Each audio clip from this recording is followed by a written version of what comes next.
Hey, Silvermax. The Captain Kitsune is here, and we are ready for another video.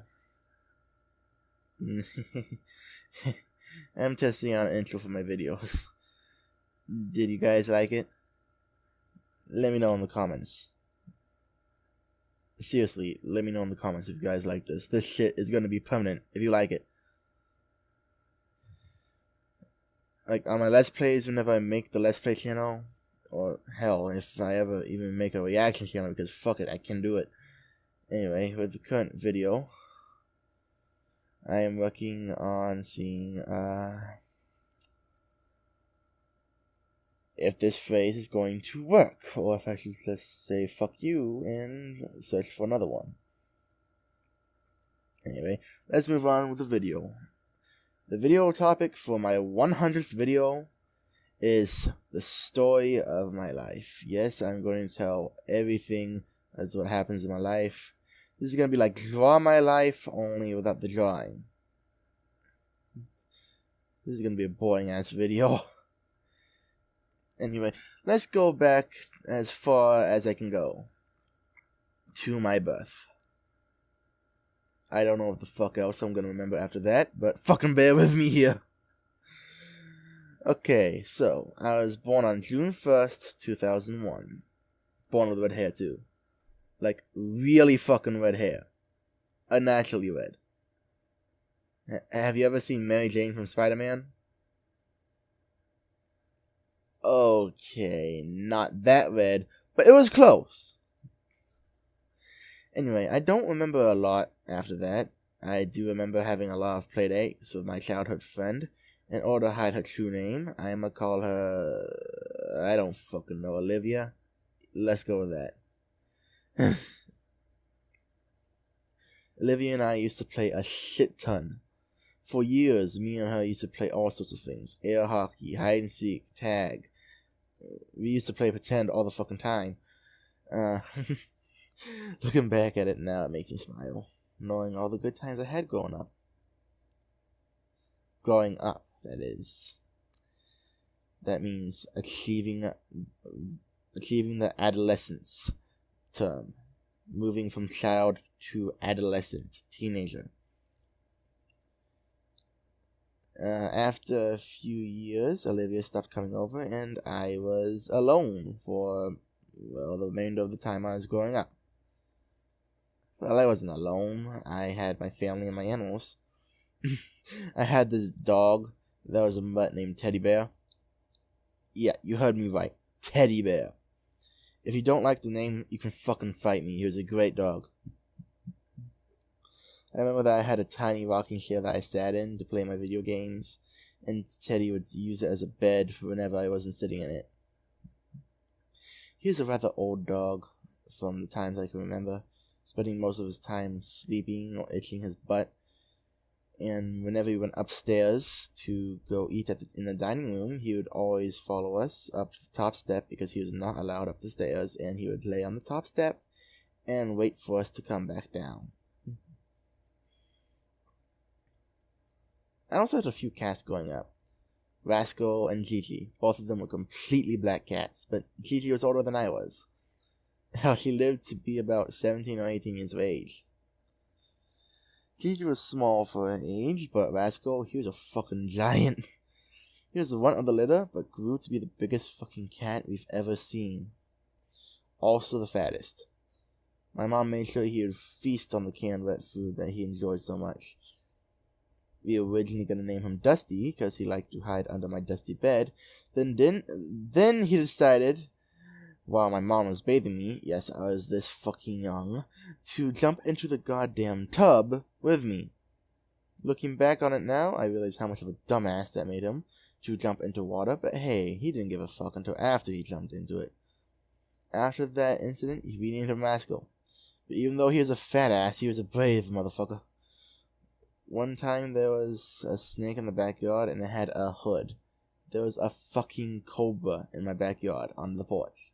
And Rascal fought the thing.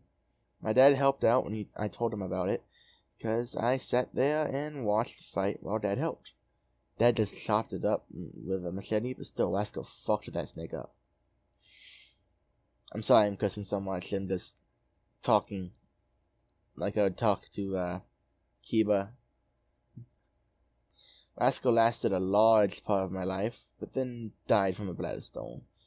Me, probably 7 or 8 years of age, maybe younger than that, had to watch my cat be put down and die while I pet him for his last moments. It took a little while to get over that, but I did. And I went back to doing what I was doing before Rascal died. Just video games. I used to do nothing but play video games. Like, in every moment of my free time, video games. My favorite video game when I was growing up was called Pikmin. Specifically Pikmin 2, since I had no access to the first Pikmin game, and Pikmin 3 was a long way from being released. So I played on my brother's Wii. Yes, this was back when the Wii was a big thing. Pikmin wasn't really my first game. I think it was either Wii Sports or Animal Crossing that was my first game. The original Animal Crossing. Not stuff like Wild World, City Folk, or New Leaf, or the one on the phones. This was the very first fucking Animal Crossing game, the one where you could hook up a Game Boy Advance to the GameCube and play on that one island that you had to go and sail to. I don't know who took you there, but fuck it. Who here knows what I'm talking about? Anyway, I adored Animal Crossing, but Pikmin 2 was my favorite. I have played Pikmin 2 since I was 5 years old. And since I was a rather quick learner, I managed to be pretty good at the game. Anyway, moving on with the shit. And when I was 8 years old, this was after Rascal had died, I gained an idea. Notice, I had never been on the internet in my life before at this point. So this idea was coming purely from my head. 9 years ago, I had the idea of taking things from things like games and movies and making things that didn't happen in said games and movies into a story. That's right. Before I ever had the knowledge it existed, I fucking thought up a fanfiction. And what's my brilliant idea of a first story? Ever heard of Harvest Moon Wonderful Life? How about Despicable Me? That's right. That is right. What you were thinking is correct. My first story idea was to try to make a crossover fanfiction of a farming game and Despicable Me.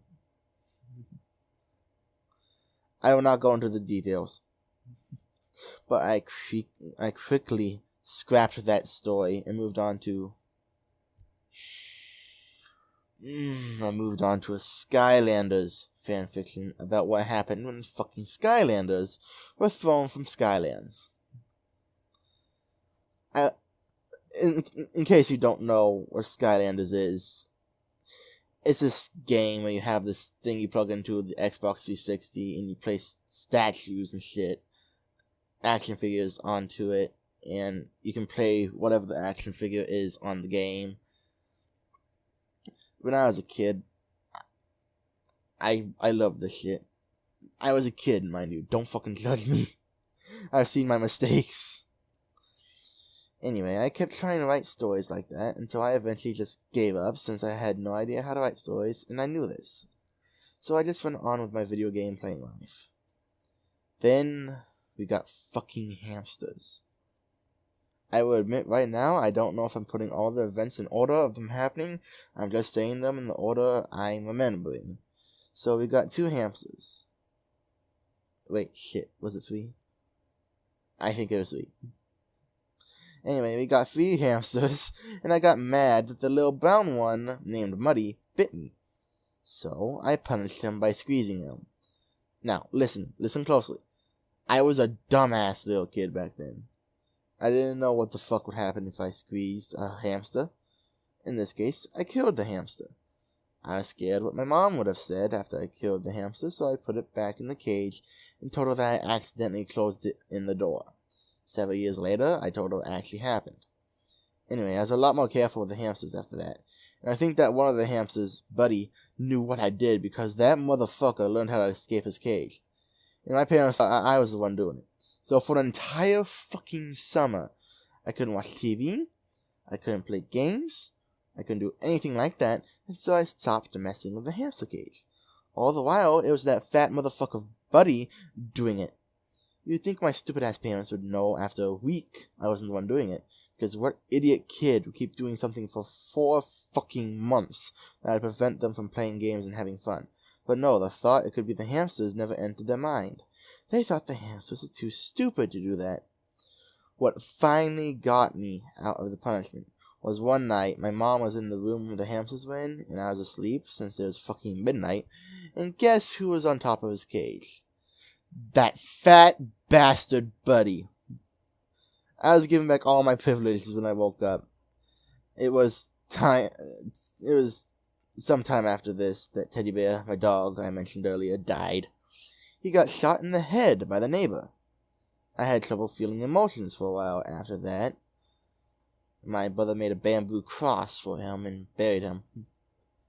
I think we still have that cross to this day. I hope we do.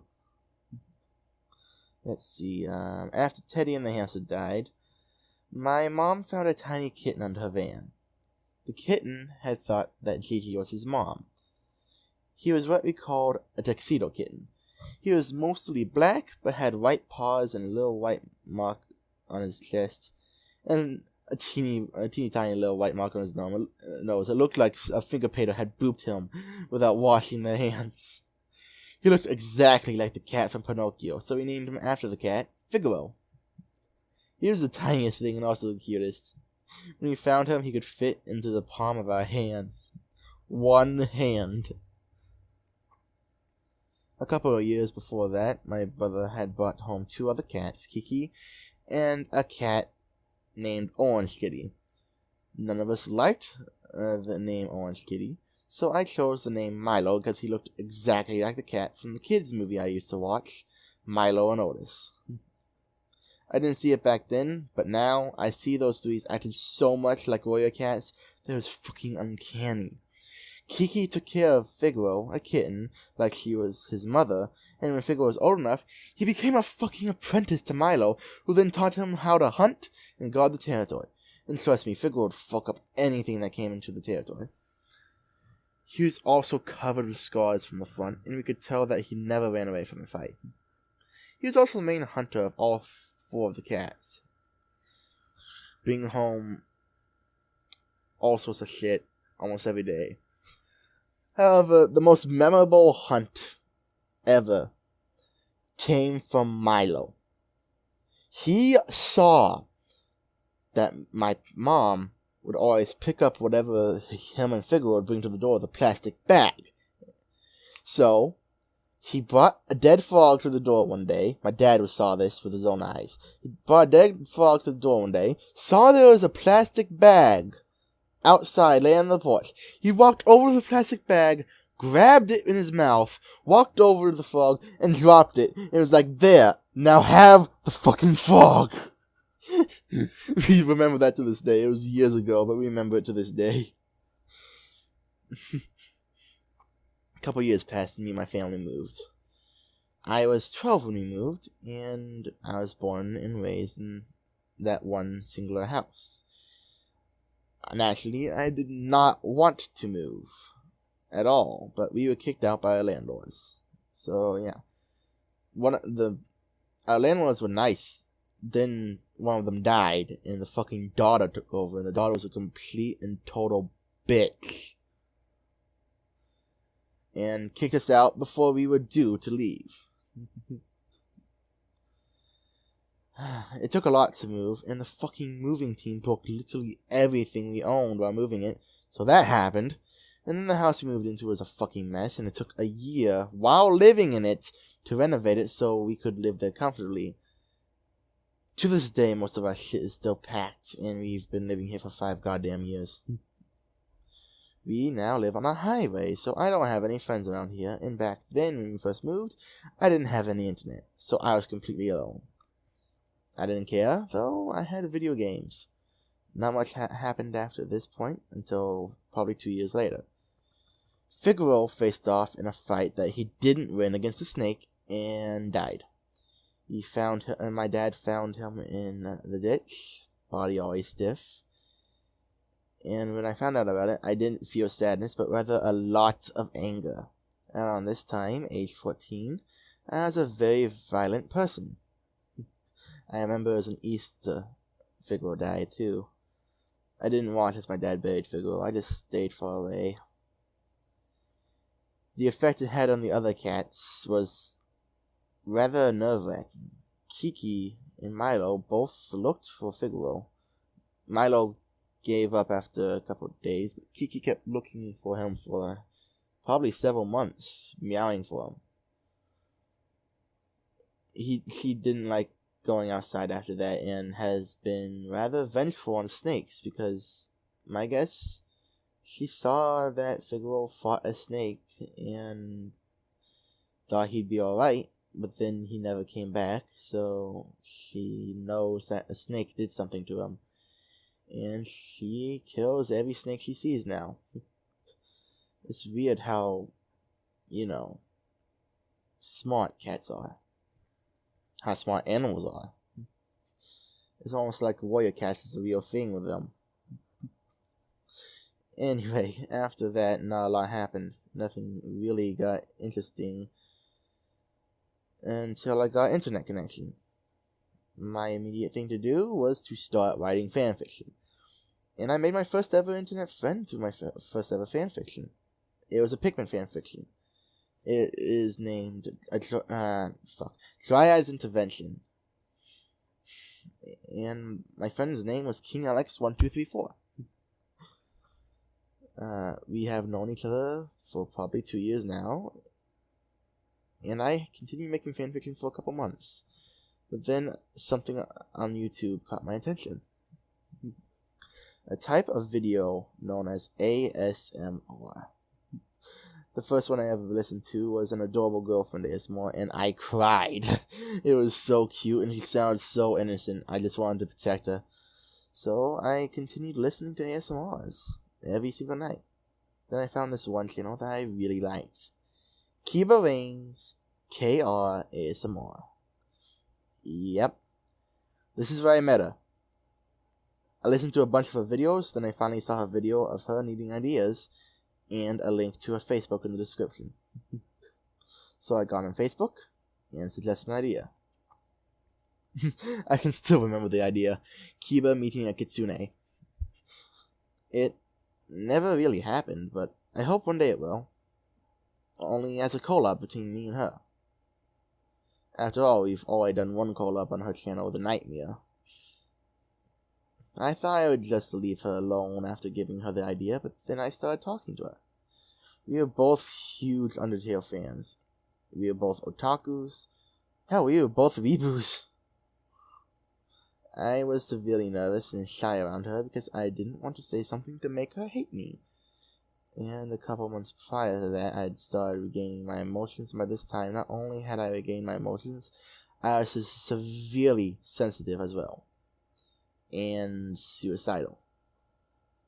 After knowing her for 3 days, she learned about my suicide problems and tried to help me. She succeeded in suppressing it for quite a while. Oh god, I just remembered something. We did Try Not to Laugh challenges together, only without calling. I would send a video, she would send a video, we'd both watch it, but we wouldn't, talk to each other while watching it over voice call. We would text. We couldn't tell if we were lying or not, but I knew she was honest. Me, on the other hand, I feel very bad about this, but I fucking laughed at every single one of them. I lied most of the time saying I won, but to avoid suspicion, I sometimes said I lost. When she listens to this video, which I know she will, I can already tell she's gonna fucking kill me.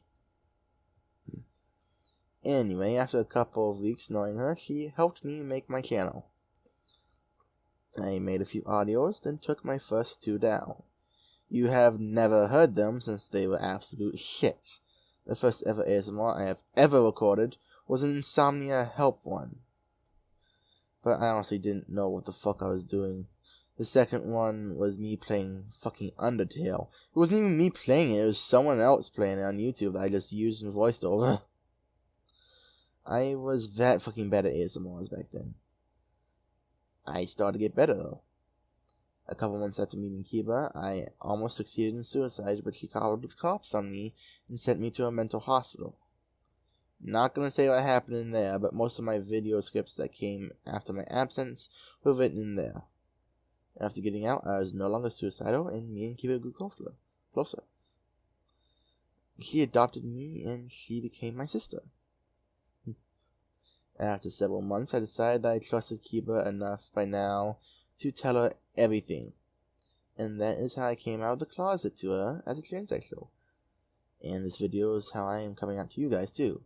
I am a female. Kiba accepted me with open arms when my parents rejected me and told me I was a disappointment and going to hell. And Kiba was proud of me for being brave enough to be who I wanted to be. And ever since, I've been her little sister.